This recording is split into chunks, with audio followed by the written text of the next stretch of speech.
Hey guys, Deathscyp here from Y.C.G, your casual gamer. So in the following two episodes, we'll be talking about particle systems. I'm only going to graze the surface on the subject as this subject is huge. So in the first episode, what I wanted to cover is everything that you need to know for when working with Cascade, which is the editor for particle system in Unreal Engine 4. Also what's an emitter, also all the modules and how to use them, and also how to analyze the starter content that they give you in Unreal 4 to create your own animations. What does the material bring to your particle system and the texture? And then in the second episode, we're going to build from ground up our first animation, which is that smoke that we see coming out of the door. And when I press play, you're going to see the smoke coming out from the door, and then it's going to stop when the door opens. So stay tuned and let's get started. Alright, so if you've been following since the beginning, you should have inside the particle system folder already have the P explosion from the starter content. So let's get another particles from the starter content called the P smoke and bring it in, copy it there. Now what is a particle system? Particle system is just something that holds your visual effects in Unreal Engine 4. And when you go, we're fortunate because in Unreal Engine 4 there's a fully modular editor called Cascade that allows us to create our own visual effects. And I chose those two because they're quite different in their ways, and I want to show you how. Just start dragging them inside the scene at first. You have the explosion that happens only once, which is when you reset it, and you see that there's a lot going on right here. You have sparks going everywhere, you have smoke, you have a fireball and what seems to be a shockwave, and then you have the smoke over here, which is very subtle but is always going. So let's click on the one next door just to see, and you're going to see that it starts up all bright and then it becomes darker as it gets and eventually fades away. So what gives this magical feeling to it? So let's jump inside Cascade and with the smoke too, and let's analyze them quick. So now if you look at this, it looks pretty much like Chinese. You have all these things going around, and don't be too alarmed. I'm going to talk a little bit about those, and if you want to know more, I suggest that you go check the Unreal Engine 4 Massive Tutorial series with Zach Parrish, which he explains it pretty well, but I'm just going to surface the subject over here. So on the top left over here, you have your particle effect, and then you have your emitters, which holds, each of them holds a material. If you look at the requirement, you have a material for each of them. You can even see on top that there's a material involved. And then you have underneath, which is all these little text, the lifetime, the initial size and everything. These are the behaviors of your particle effect. And we call those modules. And what I really like about those is that they're so intertwined. You can mold them, duplicate them, you can even link them to another branch. So let's say if I decided to build initial rotation, I just wanted to drag it here, it'd be that easy. I can just do it. I can even alt click and have it on the other side too. But I'm going to talk more about the modules inside the next episode. So right now these are modules, and they're in charge of your behavior. So what I mean about the behaviors is that each module bends the material into doing something inside your particle effect. So another thing that's nice with Cascade is, let's say over here you have five emitters. If I want to work only on the shockwave, let's say, click on the little S box over here, and you're going to see it's going to single out only shockwave, and now on the top left you can only see the shockwave. And that's what I like. It's always a real-time feedback. And if, let's say, I want to work on this one and also the sparks, I can just click the little spark on there, and then you see it adds the sparks. The behavior is this over here. So you have the requirement, which is probably a circle over here, and then it just applies with every module. Every module is bending this into a shockwave. like the rotation, the dynamic, everything that is there is working to make this shape. And you can just change a little something here, like let's say I wanted to change the lifetime and put it to 3 seconds. And you're going to see that it's going to update on screen right away. And if I single out of there, it's going to be part of the animation on the next tick. And there you go. And I can just control Z out of there. So you can see how nice it is to work in Cascade when you're going to be comfortable doing so, of course. So when you're working in Cascade, you have to be, when you're working with animations, particle effects, you have to be able to see each bit of the animation. So that's the challenging part. Like you see over here, there's a shockwave, there's a fireball, and there's all these materials implemented to make this little simple animation. For the look and the feeling and how to bring a realistic feature from your animation, this is the charge of the material, which is inside the material editor.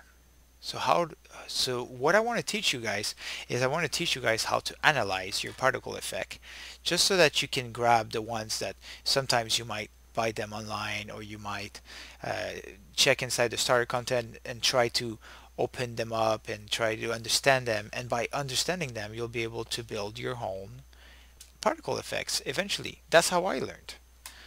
You just have to be curious and trial and error, you know. So let's jump inside the smoke, because this one is a little bit more simple than the explosion. And let's check its material, because right now I want to understand, there's color. I want to understand what allows me to play with all this stuff, because if I can play with color, normally there's a particle, there should be a parameter somewhere that allows me to do it, because I have the color over here, but if the material doesn't allow you to do it, you're going to understand what I mean in a second. So let's open the material editor right away, because really you want to get to the root. The root of a material is what? It's the texture, which is right over here. You have two textures. Let's open this up, and let's open the other one up right away. So this is the root of your particle effect. You have your particle effect, then it breaks down to a material, and then it breaks down to your texture.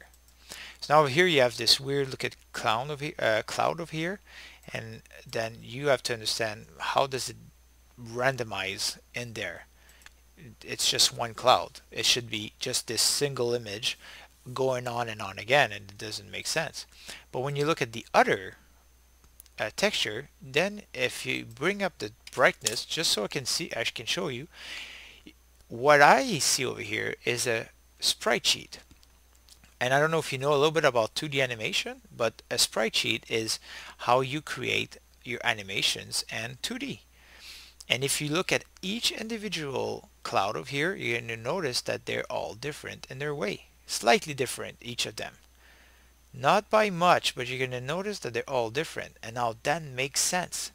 I understand that this is what's happening over here. You have these 64 images that are randomly being selected inside your particle system.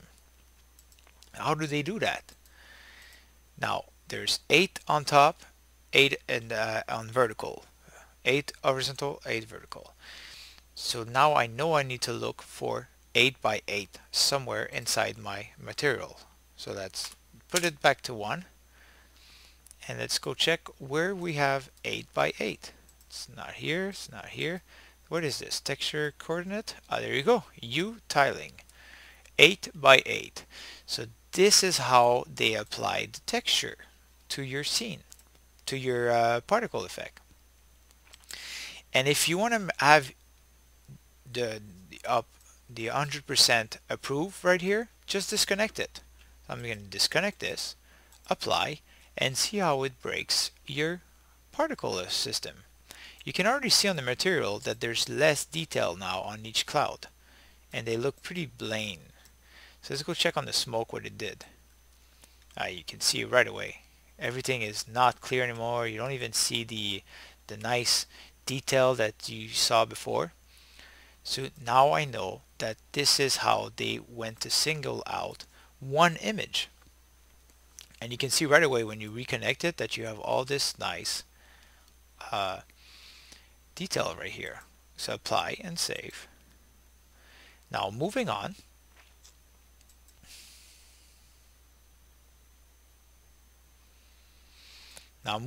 You have the particle color.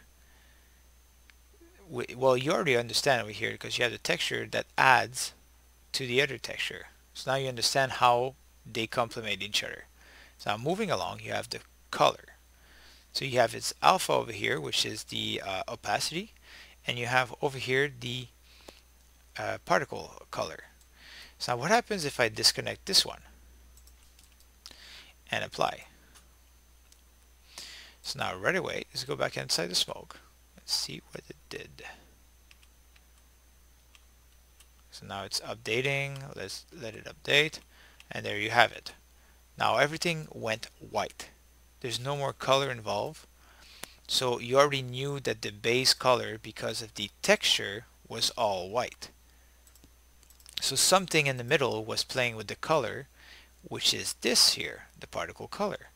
And it was multiplying it to create your behavior inside the smoke. But now it's not working anymore. Ah, there it is. You have the color over life. You have a brighter color over here and then a darker color afterward. So now you understand that this was in charge of the color, so that's important. So you want to keep that in. So you want to keep that in mind if you're creating your own texture. You could play around with this. It could be a fire spell, it could be a water spell, it could be whatever you want to create. It could be just water. But now I understand how these four boxes, how these boxes over here are all connected. And now this over here is probably in charge of the opacity because it's going straight inside the opacity. So if you have over here, it says 150 Unreal Unit, and then it fades the texture. So there you have it.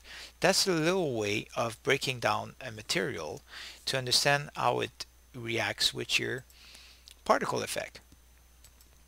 So I hope you enjoy this. In the next episode, I'm going to go inside the I'm going to go ahead and create from scratch a particle effect with you guys, and we're going to talk more about modules. But for now, that's scratching the surface on the cascade. If you have any questions, like always, you can leave a comment below, and I'm going to leave you a link for you to learn a little bit more about particle system. So have a good one, and see you next time.